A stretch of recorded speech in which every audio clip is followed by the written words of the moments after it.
Je souhaite rappeler quelques règles de déontologie qui s'appliquent au corps médical hospitalier en prenant pour exemple les relations avec l'industrie pharmaceutique.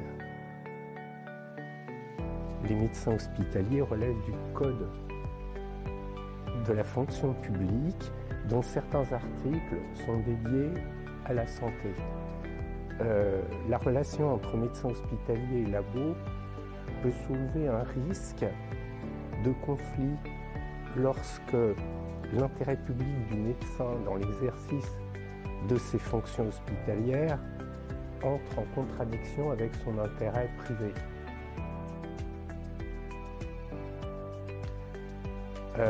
Les enjeux sont très importants puisqu'ils concernent la préservation de l'impartialité, de la probité, voire même de l'indépendance professionnelle qui sont nécessaires au bon exercice des fonctions hospitalières.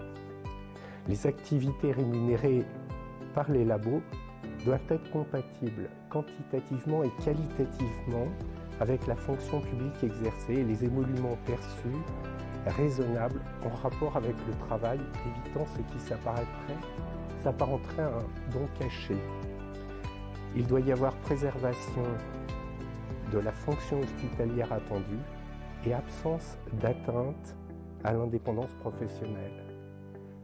La transparence, avec soumission préalable d'un contrat concernant les activités à la hiérarchie hospitalière et à l'ordre des médecins, permet de vérifier cette compatibilité. Alors, deux exemples donnés. Le premier, c'est l'erreur de s'engager dans une mission avec une compagnie sans contrat et sans transparence. Un tel cas a été soumis à l'avis du collège de déontologie du CHU de Caen.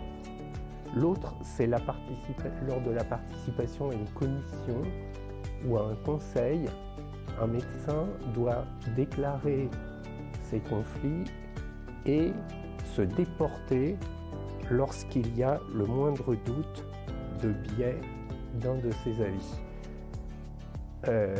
Souvent, il peut être difficile d'apprécier pour un médecin par lui-même à partir de quel moment il reste dans le code de déontologie et la loi a prévu qu'existe un collège de déontologie et en particulier à Caen, tout personnel médical hospitalier peut s'adresser au collège pour donner en toute confidentialité ses questions.